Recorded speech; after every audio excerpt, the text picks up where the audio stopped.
Iran क्यों Bahrain में अमेरिकी फौजी अड्डे पर हर दिन हमले कर रहा है? अमेरिका यहां से जवाबी कार्रवाई क्यों नहीं कर रहा? और ये अड्डा इजराइल की लाइफलाइन कैसे है? आइए समझते हैं। बहरीन में अमेरिकी बहरिया का 5वां बेड़ा महज एक फौजी छावनी नहीं, बल्कि ये मिडिल ईस्ट का वॉर रूम है, जहां से पूरे इलाके की तकदीर के फैसले किए जाते हैं। ये अड्डा पाकिस्तान समेत लगभग 21 मुल्कों की समुद्री हदूद और फजाई निगरानी करता है। ईरान के डॉक्टर फवाद इज्जदी के मुताबिक ये अड्डा मिडिल ईस्ट में अमेरिकी इस्तेमार का मरकज है। यहां से होने वाले फैसले अरब मुल्कों की खुदमुख्तारी को कुचलते हैं। अमेरिका में फलस्तीनी नस्ल के अब्दुल बारी के मुताबिक ये अड्डा इजराइल का फ्रंट लाइन डिफेंस है। इसकी मौजूदगी का मकसद इजराइल का तहफ़्फ़ुज़ है।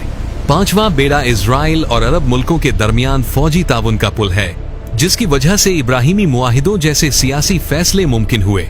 इस अड्डे के बिना अमेरिका मिडिल ईस्ट में महज एक तमाशा ही रह जाएगा, और फिर यहाँ के फैसले चीन और रूस करेंगे। जंग के पहले दिन ड्रोन से इंटरसेप्ट मिसाइल का जखीरा कम करवाया, दूसरे दिन डेटा सेंटर को नुकसान पहुंचाया, और सबसे अहम कामयाबी रडार सिस्टम पर कामयाब हमला करके अमेरिका को अंधा कर दिया। तीसरे दिन तेल के डिपो को उड़ा दिया गया और एक अमेरिकी डिस्ट्रॉयर जहाज को निशाना बनाया गया। फिर चौथे दिन एयरफील्ड और बंदरगाह और फौजियों की रिहायशी इमारत पर कामयाब हमला किया गया। जब ईरान के करीब इतना बड़ा बहरी अड्डा मौजूद है, तो फिर अमेरिका जवाबी कार्रवाई यहां से क्यों नहीं कर रहा? ईरान के पास दुनिया का सबसे बड़ा नेवल माइन का जखीरा है। अगर अमेरिका ईरान के साहिलों या बहरी असासों पर बड़ा हमला करता है, तो ईरान आबनाए होर्मुज में हजारों स्मार्ट बारूदी सुरंगें बिछा देगा, जिससे अरबों डॉलर के अमेरिकी जहाज डूबेंगे। अगर अमेरिका जंग जीत भी जाए, तो उसे माइन क्लियर करने में कम से कम 6 महीने लगेंगे, यानी आबनाए होर्मुज जंग में भी बंद होगा और उसके बाद भी मुकम्मल बंद रहेगा, जो आलमी माशियत यानी अमेरिका की मौत है।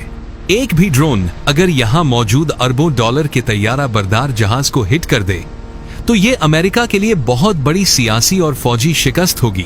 इब्राहिम लिंकन दौर था, उसकी तबाही दुनिया से छुपा सकता है, ये नहीं छुपा सकता। ये पूरी दुनिया देखेगी। और सबसे बड़ा खौफ है ईरानी हाइपरसोनिक मिसाइल, जो 2 से 3 मिनट में यहां पहुंचते हैं। उन्हें रोकना अमेरिका के लिए नामुमकिन होगा जब एक साथ हमला होगा। एक तो अरबों डॉलर का नुकसान, दूसरा फौजी अड्डा खत, तीसरा अगर यहां से हमला हुआ यानी बहरीन की सरजमीन इस्तेमाल की गई, तो बहरीन के लिए कितने खुर्रम शहर 4 क्लस्टर बमों वाले मिसाइल काफी होंगे, जो सिर्फ एक मिसाइल 7 वर्ग किलोमीटर इलाके के लिए काफी है।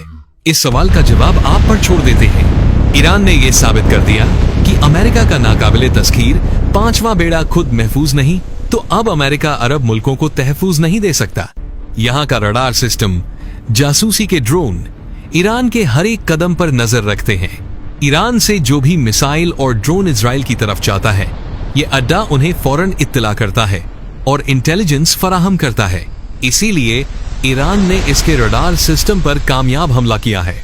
ईरान बहरीन को ये यकीन दिला रहा है कि ये बहरी अड्डा आपकी हिफाजत के लिए नहीं, बल्कि इजराइल के तहफ़्फ़ुज़ के लिए है। जब 5वां बेड़ा अपने दिफा में मसरूफ हुआ, तो इजराइल को मिलने वाली इंटेलिजेंस और मिसाइल डिफेंस सपोर्ट कमजोर पड़ गई, जिसका फायदा उठाकर ईरान ने इजराइल के अंदर नेवातिम अड्डा और मोसाद के मरकज को कामयाबी से हिट किया। ईरान के हमलों से रडार, फ्यूल डिपो, 2 डिस्ट्रॉयर, एक के डॉक को और दूसरे को बहरे अहमद में रडार और कम्युनिकेशन सेंटर को हिट किया गया।